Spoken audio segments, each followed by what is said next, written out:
आज हम पढ़ेंगे हाइब्रिडाइजेशन के बारे में। ठीक है, तो सबसे पहले हाइब्रिडाइजेशन के बारे में अगर हम बात करते हैं तो इसकी डेफिनेशन क्या होती है। The concept of meaning to atomic orbitals to give rise to new orbitals called hybridisation. ठीक है, हाइब्रिडाइजेशन का मतलब होता है कि जब कोई दो ऑर्बिटल्स मिलेंगी और मिलने के बाद में क्या होगा कि एक नई ऑर्बिटल बनाएंगी। ठीक है, जैसे एग्जांपल के लिए हम कर लेते हैं हाइब्रिडाइजेशन का, हम एग्जांपल समझ लेते हैं क्या होगा। हाइब्रिडाइजेशन में क्या होगा कि यहाँ पर बताया गया एक कॉन्सेप्ट होता है और उस कॉन्सेप्ट में क्या होता है कि दो एटॉमिक ऑर्बिटल्स हमारी क्या होती हैं, मिल करके एक नई ऑर्बिटल बनाती हैं और वो नई ऑर्बिटल हमारी क्या होती है, उसी प्रोसेस को बोलते हैं हम लोग हाइब्रिडाइजेशन।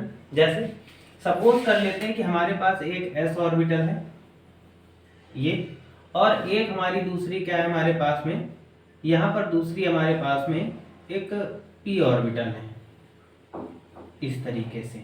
और जब ये दोनों ऑर्बिटल आपस में मिलेंगी तो क्या करेंगी, ये क्या करेंगी, एक ये नई ऑर्बिटल बनाएंगी। क्या बनाएंगी, ये इस तरीके से एक न्यू ऑर्बिटल बनाएंगी। ठीक है, इसी प्रोसेस को बोलते हैं हाइब्रिडाइजेशन। हाइब्रिडाइजेशन का मतलब होता है कि दो ऑर्बिटल के मिलने से एक तीसरी नई ऑर्बिटल बने और उस ऑर्बिटल में इन दोनों ऑर्बिटल्स की क्वालिटी हो। ठीक है, तो ये प्रोसेस होती है हमारी हाइब्रिडाइजेशन। अब हाइब्रिडाइजेशन की अगर हम बात करते हैं तो हाइब्रिडाइजेशन के टाइप्स के बारे में हम लोग थोड़ा सा पढ़ लेते हैं। हाइब्रिडाइजेशन के टाइप की अगर हम बात करते हैं, हाइब्रिडाइजेशन के अगर हम टाइप की बात करते हैं तो हमारा देखते हैं यहाँ पर कितने टाइप का होता है। तो पहला हाइब्रिडाइजेशन होता है हमारा sp हाइब्रिडाइजेशन। sp हाइब्रिडाइजेशन का मतलब क्या होगा, यहाँ पर sp हाइब्रिडाइजेशन का मतलब होगा कि एक s ऑर्बिटल होगी और एक p ऑर्बिटल होगी और दोनों मिलकर के क्या बनाएंगी, एक sp हाइब्रिडाइजेशन बनाएंगे। ठीक है, दूसरा आता है टाइप हमारा sp2 हाइब्रिडाइजेशन। sp2 हाइब्रिडाइजेशन का मतलब होगा एक तो हमारी s ऑर्बिटल होगी और क्या होगा, हमारे पास दो p ऑर्बिटल होंगी और मिलकर के क्या बनाएंगी, sp2 हाइब्रिडाइजेशन बनाएंगी। ठीक है, आगे देख लेते हैं। तीसरा है हमारा sp3 हाइब्रिडाइजेशन।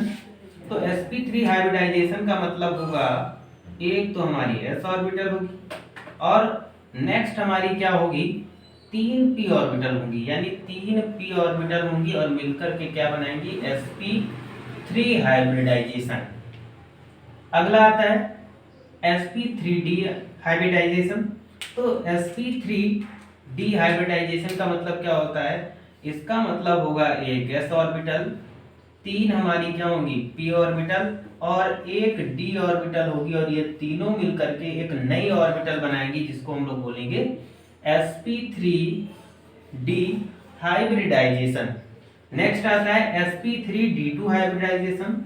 इसका मतलब होगा कि एक s ऑर्बिटल होगी, तीन p ऑर्बिटल्स होंगी और क्या होगा, दो d ऑर्बिटल्स होंगी और मिलने के बाद में ये क्या बनाएंगी, sp3d2 हाइब्रिडाइजेशन। ठीक है, आगे देखते हैं एक और हमारी हाइब्रिडाइजेशन है यहाँ पर। तो यहाँ पर हमारा क्या होगा, तीसरा जो 6 नंबर का हाइब्रिडाइजेशन दिया गया वो sp3d3 हाइब्रिडाइजेशन।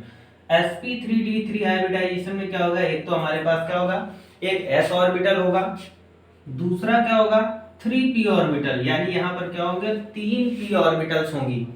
नेक्स्ट क्या होगा, इसमें d की कितनी ऑर्बिटल होंगी, तीन ऑर्बिटल्स होंगी, तो यहाँ पर क्या होगा, d की 3 ऑर्बिटल्स होंगी और ये मिल करके एक न्यू ऑर्बिटल बनाएंगे जिसे बोलेंगे sp3d3 हाइब्रिडाइजेशन।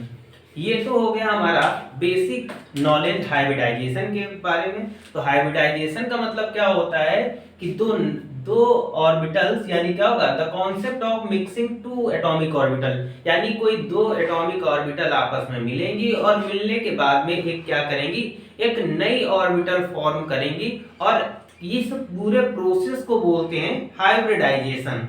ठीक है, इतना हमने पढ़ लिया। अब हम क्या करेंगे, एक एक यानी जितने भी टाइप दिए गए उन सब के टाइप के बारे में थोड़ा सा डिस्क्राइब करेंगे अच्छे से, जिसको अभी हम आगे बताएंगे।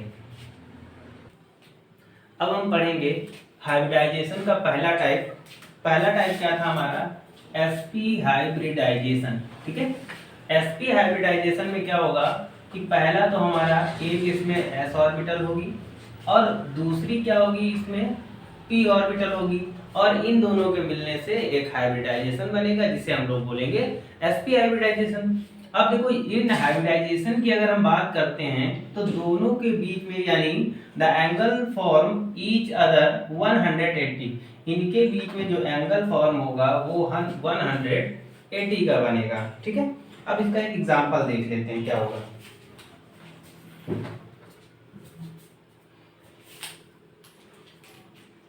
एग्जांपल क्या होगा, हम ले लेते हैं BE4। अब इसका सबसे पहले हम क्या करेंगे, इलेक्ट्रॉनिक कॉन्फ़िगरेशन करते हैं। तो इलेक्ट्रॉनिक कॉन्फ़िगरेशन सबसे पहले करेंगे ग्राउंड स्टेट। ग्राउंड स्टेट पर क्या हो जाएगा 1s2 2s2। ठीक है, अब हम क्या करेंगे, इसी का एक्साइटेड स्टेट लेंगे।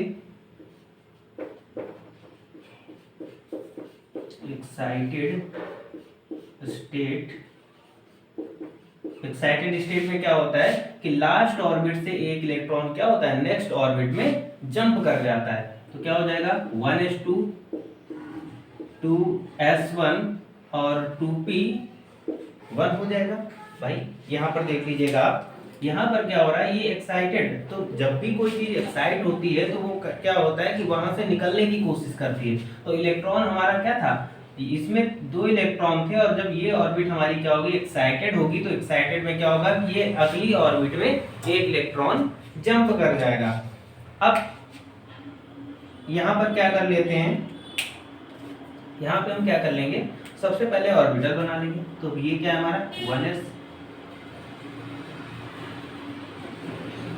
यहाँ पर 1s कितने इलेक्ट्रॉन 2 फिल कर देते हैं।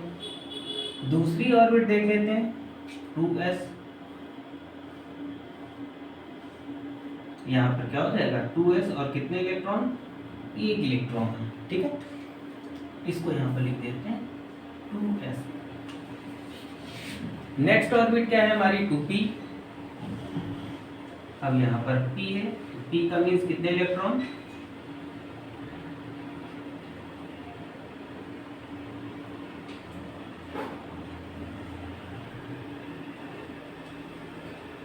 यहाँ पर इस तरीके से 1 2 3। अब 2p है तो 2p में कितना इलेक्ट्रॉन 1 इलेक्ट्रॉन, यानी एक जो एक्साइट हुआ था उधर चला गया। तो अब देखिएगा यहाँ पर हाइब्रिडाइजेशन कैसे हो रहा है। देखिएगा अब देखो ऑर्बिट कंप्लीट करने के लिए क्या है कि इन दोनों इलेक्ट्रॉन को आपस में होगा, मतलब क्या होगा, एक तो हमारा s ऑर्बिट का इलेक्ट्रॉन मिलेगा और एक p ऑर्बिट का इलेक्ट्रॉन मिलेगा और मिल करके एक नई ऑर्बिट बनेगी। यही रूल होता है हमारा हाइब्रिडाइजेशन का। तो देखिएगा यहां से क्या होगा, एक तो ये वाला s ऑर्बिटल और p ऑर्बिटल अब दोनों मिले।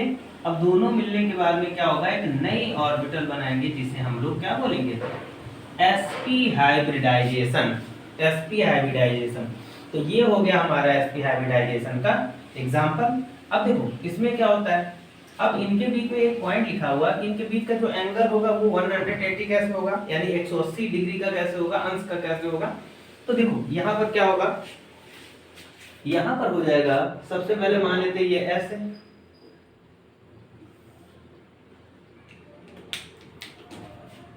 s ऑर्बिटल हमारा कैसा होता है गोल होता है। ठीक है, अब p ऑर्बिटल है तो p ऑर्बिटल क्या हो जाएगा,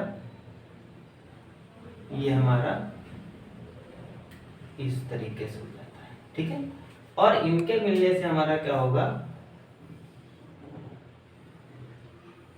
ये ऑर्बिट बनता है, ये न्यू ऑर्बिटल फॉर्म होती है। ठीक है,